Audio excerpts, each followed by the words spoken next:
The gentleman from Utah is recognized for 6 minutes.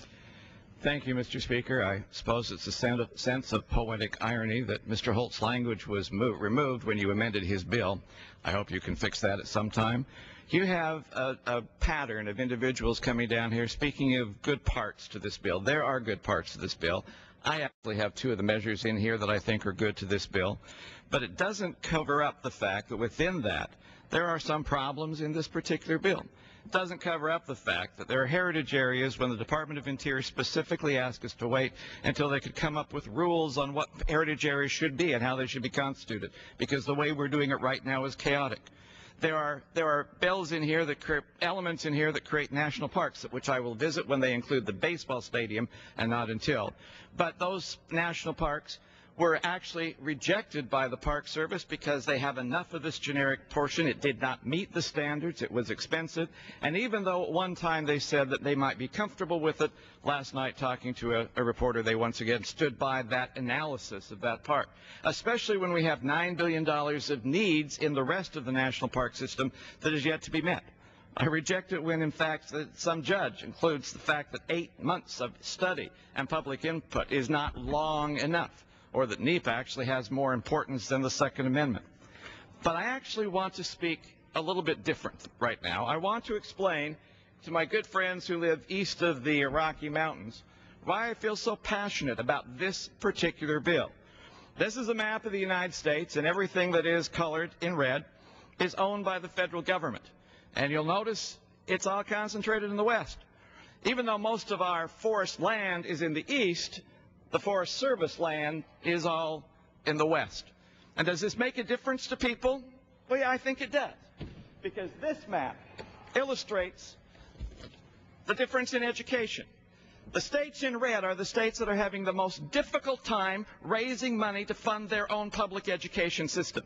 And as you notice, there is a strong correlation between the amount of public land and the difficulty in funding education.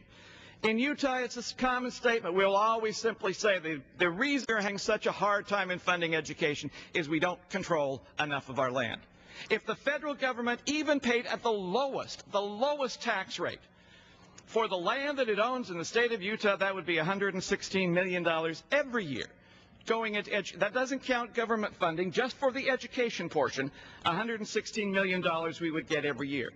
And when issues are made, decisions are made in the Department of Interior that take leases off the land, that's a $3 million cut to education in the state of Utah, not only counting the state trust lands that develop money for education, that abut those lands that now become sterile at the same time. The New York Times recently wrote an article in which they compared a school district in Utah and one in Wyoming across the border.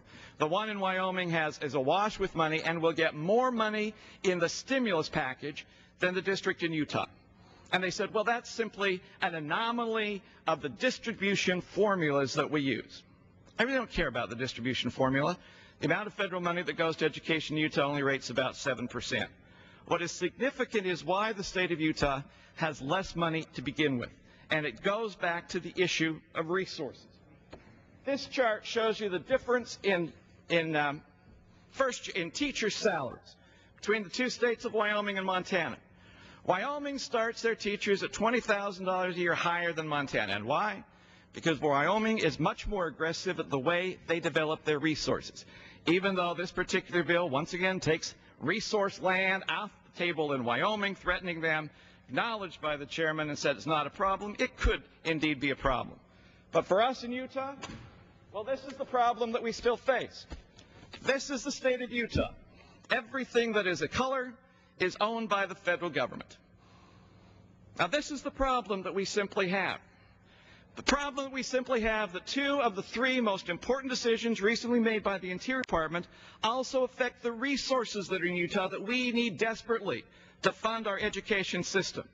That when you create more wild and scenic areas in the West, you make it much more difficult for us to fund our education system.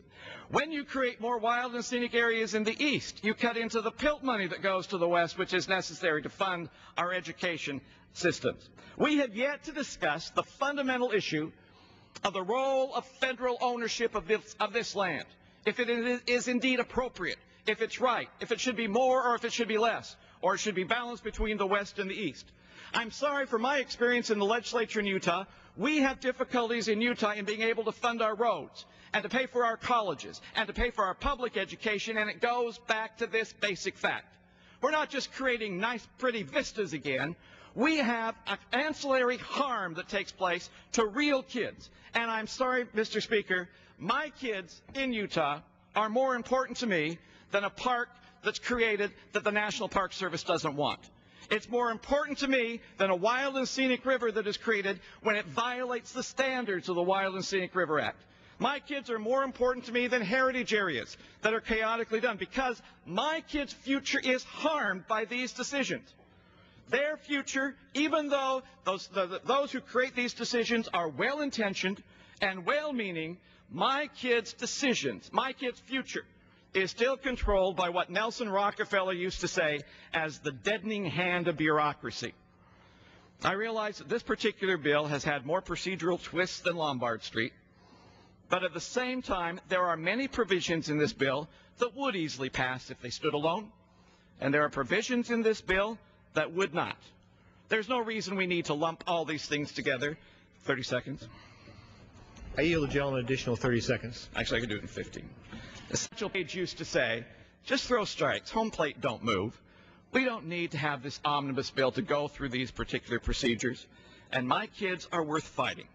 They're worth fighting the provisions of this bill that would not pass if they were standing on their own. And that's the problem. That's the problem. And that's why I'm passionate. I yield back. The gentleman